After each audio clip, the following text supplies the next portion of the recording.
Hello and welcome to Beauté Espace TV. We are honored to have with us today Spoorthy Shetty, CEO Bblunt. Bblunt, as we know, is a leading chain of salons and products. It has a legacy of creative hairdressing. Co-founders Adhuna and Avan Contractor have created a brand that inspires millions of hairdressers in this country. So welcome to Beauté Espace, Spoorthy. So glad that you could join us today. My first question, of course, Spoorthy, is given that this unprecedented global crisis due to the COVID-19 epidemic has led to rethinking of a lot of things, and we have been in the lockdown for the past 2 months, and now gradually some cities are opening up. You have opened up and reopened your salon in Bangalore, as I understand. How has the experience been, and how has the consumer responded to the reopening? So Ritoo, so far we have opened our 6 salons in Bangalore and 1 salon in Hyderabad. Of course, the second salon in Hyderabad, which is in a mall, that has not been operational because of the government restrictions of disallowing malls to open up in the phase 1. I would say the week 1 sales trend has been pretty encouraging and much better than what we had planned for or had expected. Sure. Now, owing to the social distancing norms within the salon, where we decommission the middle chair out of every 3 chairs, and we have 50% staff capacity. We have restricted salon timings. Of course, with all of that, our number of appointments booked have proportionally reduced, I would say. And also the fact that even in beauty services, we do not do face services, we do not do facials, face wax, threading. So that's kind of limited the beauty offering, service offering to clients, and that proportionately also reduces the business there. But I would say the silver lining is the fact that our ticket size has gone up. We were expecting the share of wallet size to go down. That hasn't happened, thankfully. And people are not just coming for essentials, they're also doing services like hair color, hair treatments, which are more your high ticket size.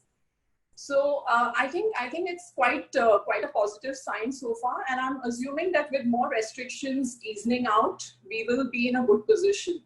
While we speak to our existing clients, they seem pretty happy with the arrangements that we have done, and I think we were always focused on hygiene. Now we are kind of super anal about the safety factor also, and that's definitely given a lot of reassurance to clients. We had in fact carried out complete pre-opening sanitization process, and we kind of kept ourselves totally ready. Enough steps have been taken by us, and we've I think also detailed it out on our social media, so I'm not going to elaborate much on that, and clients will definitely see proof of it when they visit our salons. I think the challenge now is for the team to relentlessly pursue all these protocols that we have put in, and it's I would say extremely important for all salon brands, all chain brands, all standalones to actually, create an environment which gives that kind of confidence to the first shoppers that are coming in. And if we are able to get that right, I think more and more clients will be comfortable coming in. So I think it's the responsibilities on us. That's right. So, Spoorthy, have you kind of included enhanced costs that are all those safety measures which gets added onto your service? Are you getting the consumer to pay for it, or is it that you guys are kind of taking it on yourself? Have you increased your prices to services? So as of now, Ritoo, we are not, considering of passing on the burden to the consumer. We will be absorbing the cost. We will see how we can rationalize, costs and bring down certain, probably spends that we were earlier doing, certain value adds. We might look at trimming those things and, bringing down the spends. But I don't think we're immediately going to pass the load on to the clients. Sure. Thank you. That's wonderful. Bblunt is known for cutting-edge hairdressing. How is it actually positioned vis-a-vis the perception? Bblunt has always been seen as a brand known for hairdressing. As you expand in different regions, but you understand that every region has its own needs. Down south, skincare seems to be prioritized over maybe having a very fashionable haircut. So how do you plan to meet these expectations as you grow? Okay. So to answer your question, I think for a Bblunt patron, we are definitely a go-to destination for bespoke haircuts and transformational hair services.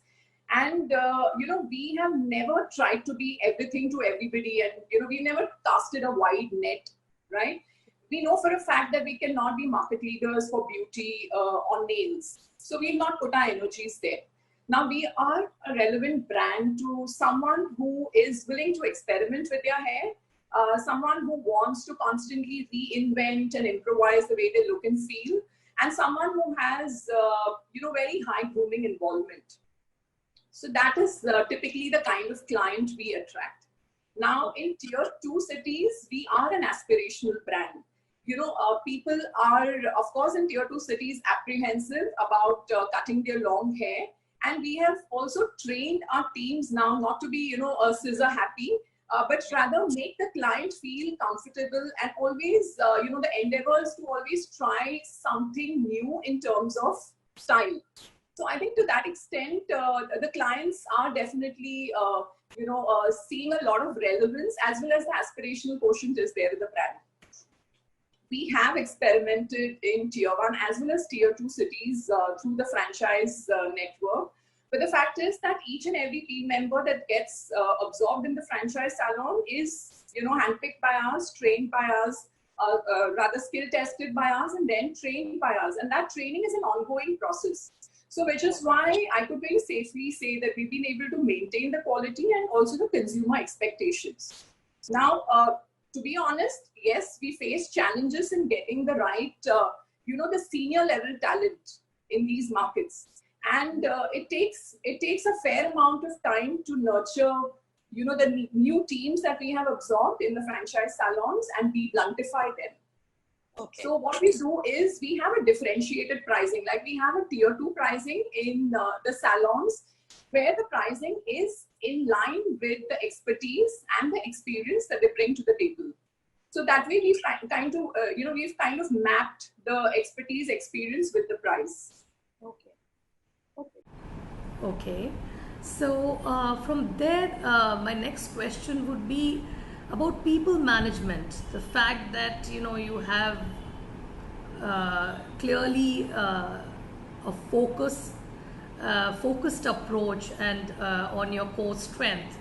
How does Bblunt manages people, considering that you also believe, Spoorthy, you've said earlier that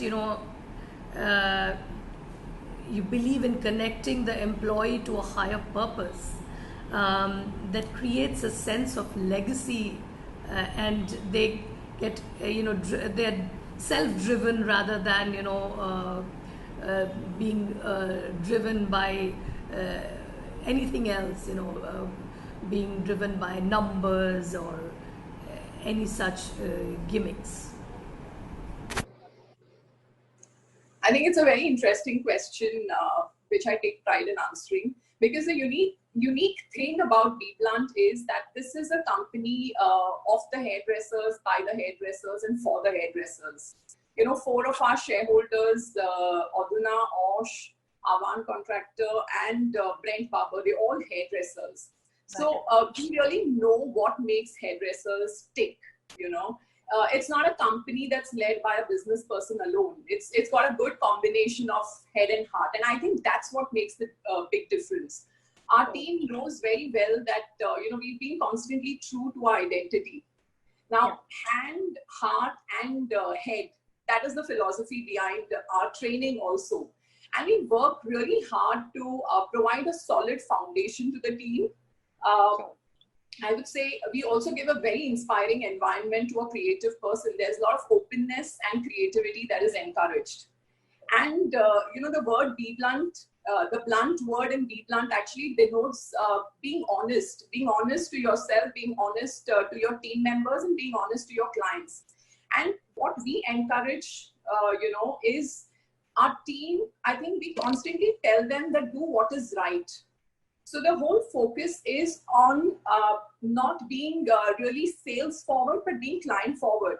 So you will see in our salons, stylists will discourage clients for maybe high value chemical services, without thinking about their own targets. Because they will encourage clients to embrace their natural texture. And it's only when a client is insistent on doing a chemical service is when they kind of, will go ahead with the service. So I think our whole approach to hairdressing has made our team a very thinking hairdresser. And I would say that this constant, learning, education, the varied exposure that we give to our hairdressers is definitely what makes them stay. And I think the big factor is also the pleasure of working with, the industry gurus like Adhuna and Avan Contractor, who are constantly reinventing themselves. They're pushing the boundaries. They're bringing something new to the table. I think that totally keeps, the hairdressing team also very energized. Now, depending on the stylist competencies, the stylist experience, their attitude, they get to work across various verticals in the company. A stylist joining Bblunt can eventually go on to becoming a salon manager, could become an academy educator, could get into franchise training, or could become a shoot crew member. I think that there are various opportunities for them to kind of,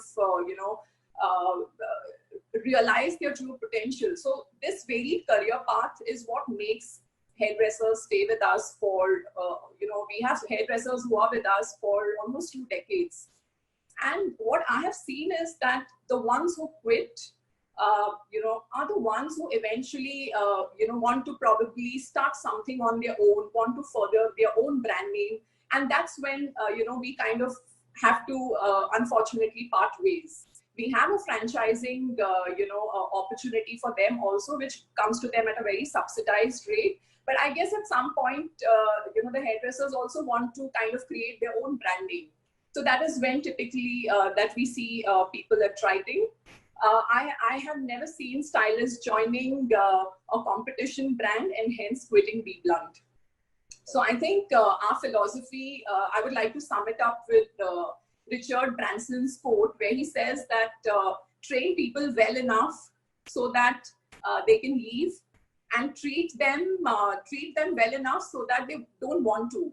So I think that's exactly what's the philosophy in Bblunt, the culture and the focus on education. I think that's 2 of the important pivots for us. Fantastic. That's indeed a unique and interesting take on employee management. Spoorthy, from here, my next question naturally is that when it comes to growing the numbers of salons across the board, how many company-owned versus franchise salons are you currently at? And we understand the break that has happened due to this pandemic, but Bblunt has earlier known to be has not been actually very successful undertaking the franchise route. How are you changing that currently?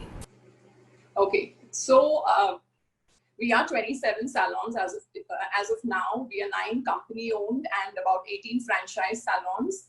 We have 4 that were probably going to be launched in March, but have got delayed because of lockdown. One of it is going to be launched in Mauritius. See, honestly, Ritoo, we've never factored audacious goals for the franchising network in our business plan. So I'm really not sure when you say unsuccessful, I'm really not sure, on what basis would you say that. We have been very clear that we want to bite only as much as we can chew. And thankfully, there is no pressure, from the board that you need to sign up X number of franchisees every year. I think the philosophy here is also very clear that if you find a perfect match, we are happy to sign up. But if we don't, then there is no sweat that we have to clock X numbers.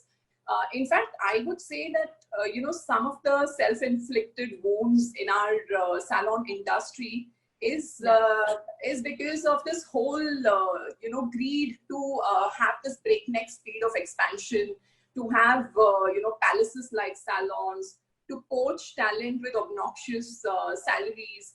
And I think all that gives a false sense of being successful.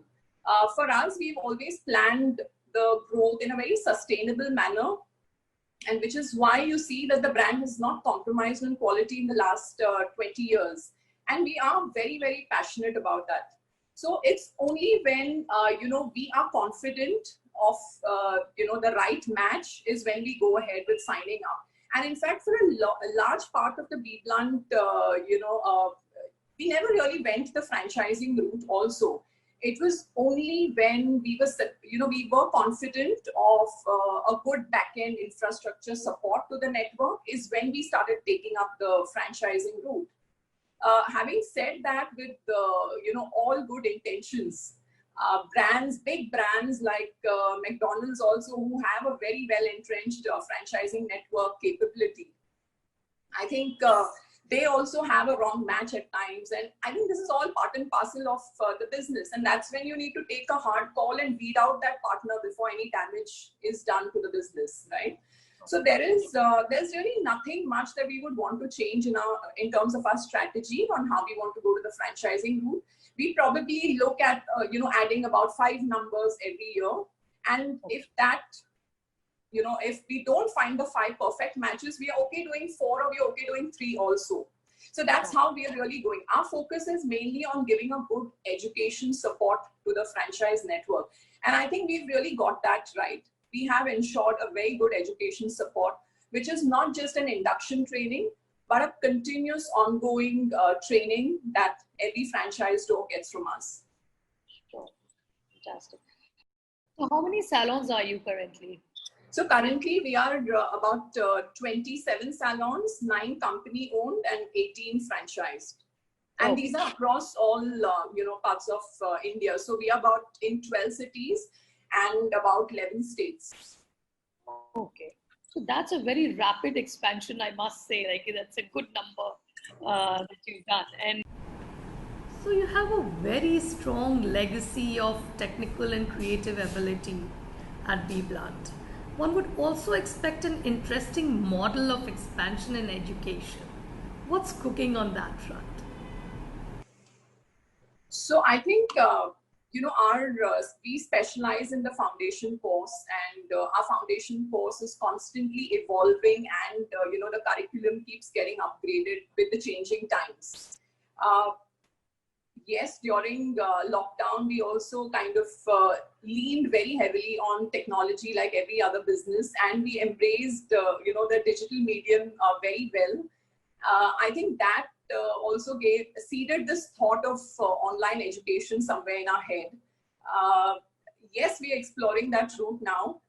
But having said that, I think our foundation course is a combination of theory, practical, and a lot of self-work.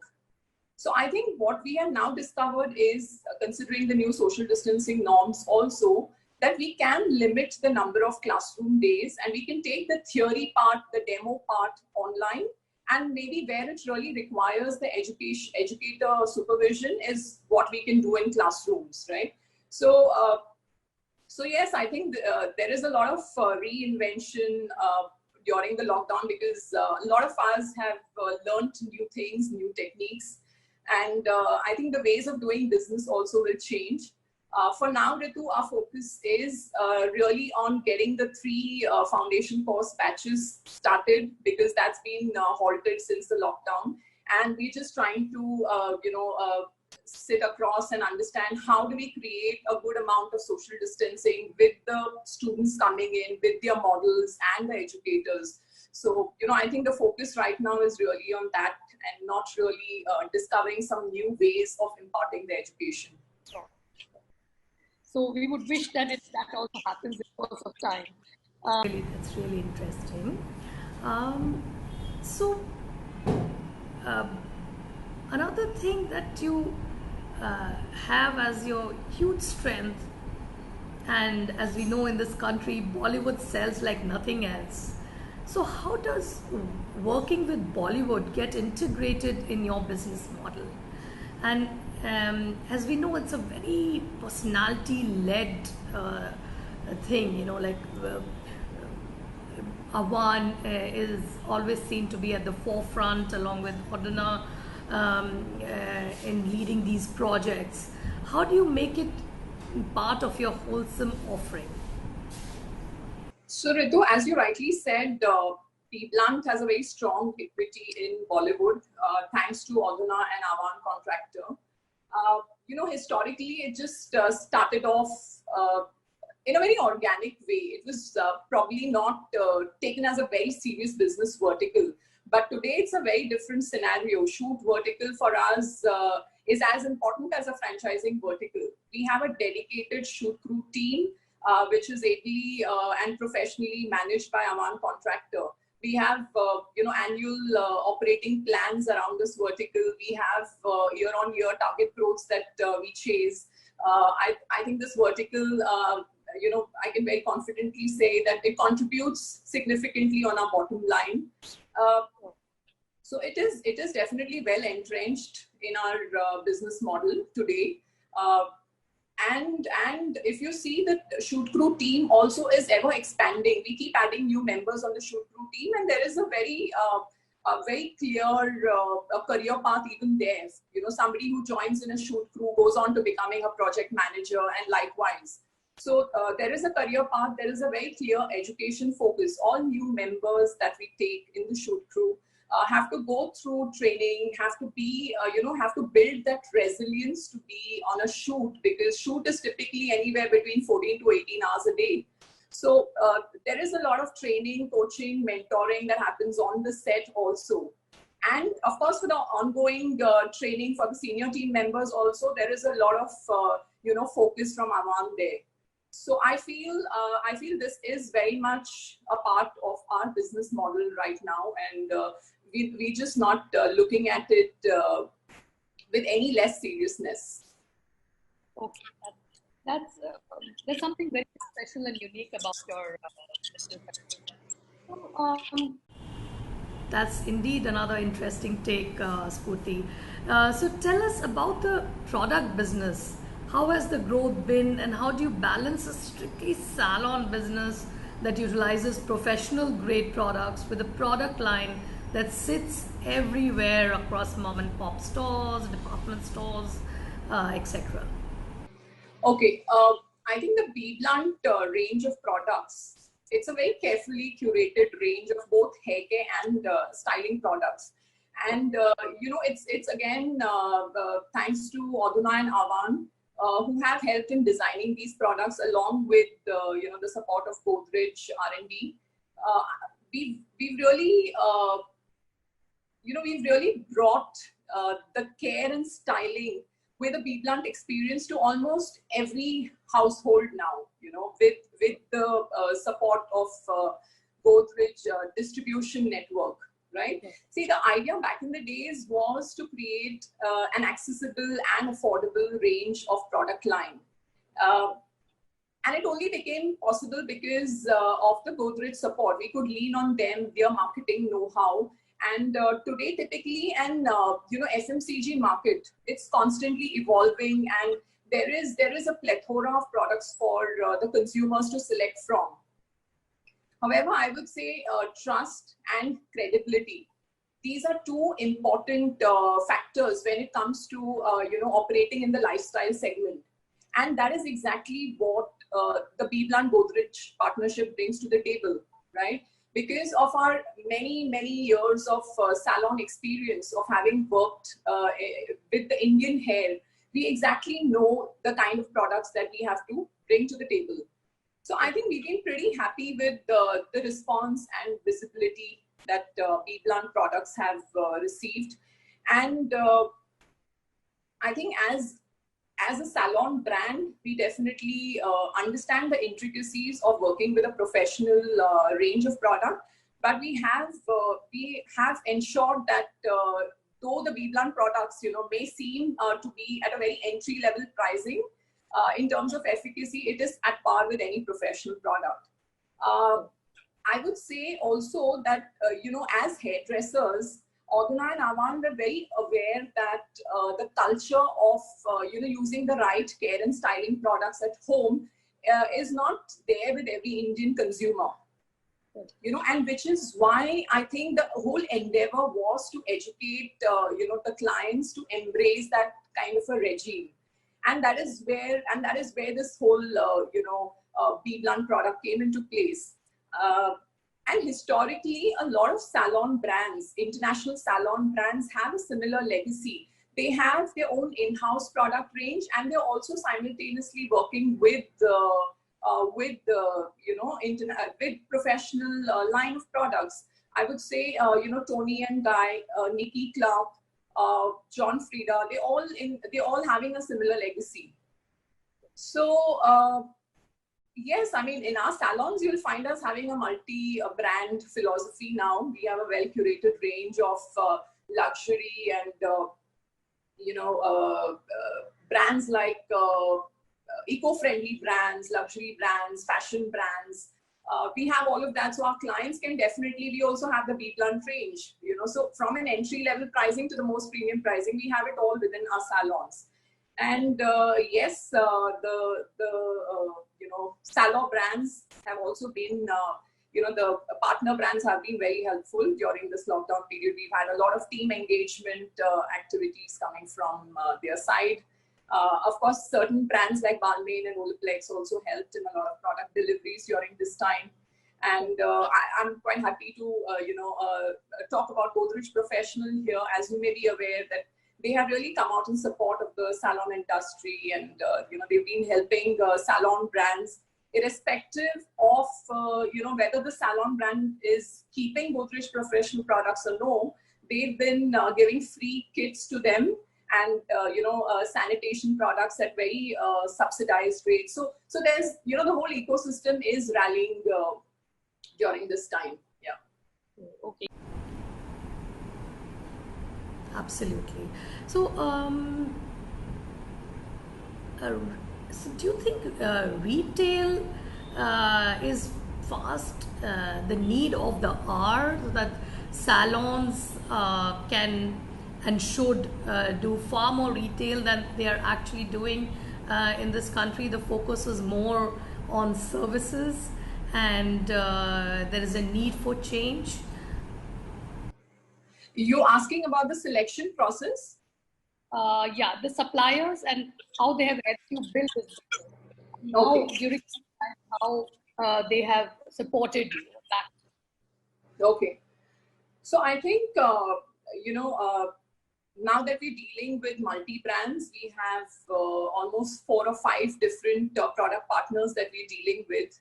And each product partner has come on board only after months and months of, testing of their products, of engaging with them at various levels, understanding, their thrust on education and all of that. And only after that, we've, come with this whole well-curated range. I think during the lockdown period, initially, there were a lot of unknowns for everyone. Like us, even the product suppliers also were staring at huge inventories. And I think it took some time for all of us to, we were all in the react phase, right?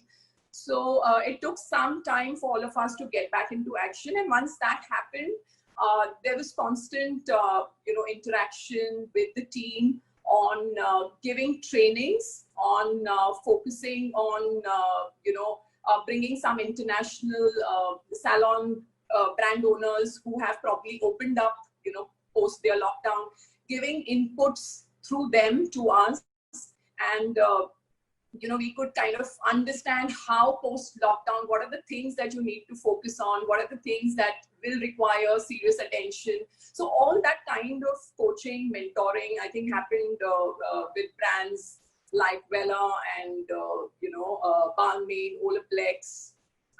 I'm pretty much, I think this is the support that all salon brands will talk of from the product partners.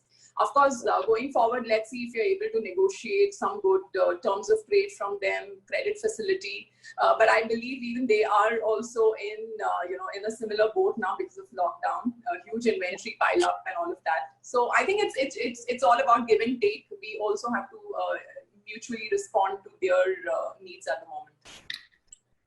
So these are tough times, Spoorthy, and one thing that has emerged is that as an industry, we need to be united.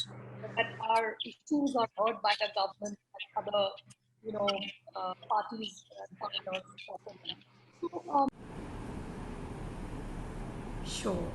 Now, last but not the least, I would like your comments on the state of the industry.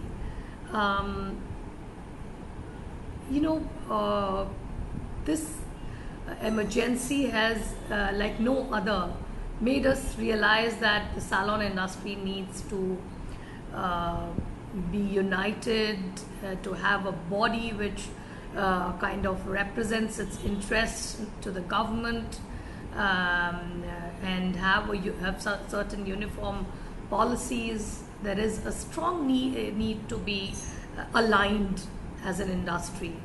How do you think that's going to happen, and what's your take on that? Okay, so one is the pre-COVID world, and then is the post-lockdown world. I won't call it post-COVID world because I think it's here to stay for a longer time. I think the pre-COVID world, beauty and wellness industry had transformed, from being a luxury to coming into the mainstream concept, right? And as you may be aware, the CAGR in India for beauty and wellness was really growing much faster than most of the developed countries. And even the branded salon chains were growing dramatically. And this seemed to be a very attractive proposition for somebody who wanted to explore the sector, right? So I think a lot of potential here. Yes, with lockdown, there is a big break that's been applied. And we are all learning how to grapple with that. We are now probably, we've crossed 60 days of lockdown. So there is a tremendous amount of pressure on the working capital, liquidity crunch, and, those are the issues that we're facing. We have, our rent and manpower costs alone comes to about 60%. And that is something that we've had to incur even during these times.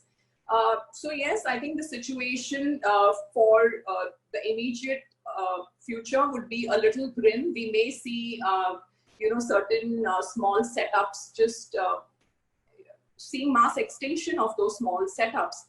And maybe it's best for them to consolidate with the larger salons, or merge with the larger salons. So there are certain strategies that will need to come up to kind of ensure everyone's surviving in the ecosystem and people are not just bleeding.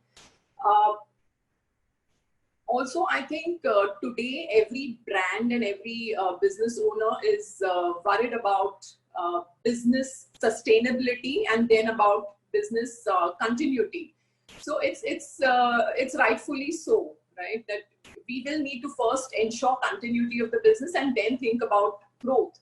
But once we cross that phase, I think today what the industry leaders and members are becoming painfully aware of is the fact that we don't have a recognized body to represent us at various levels in the government or decision-making authorities.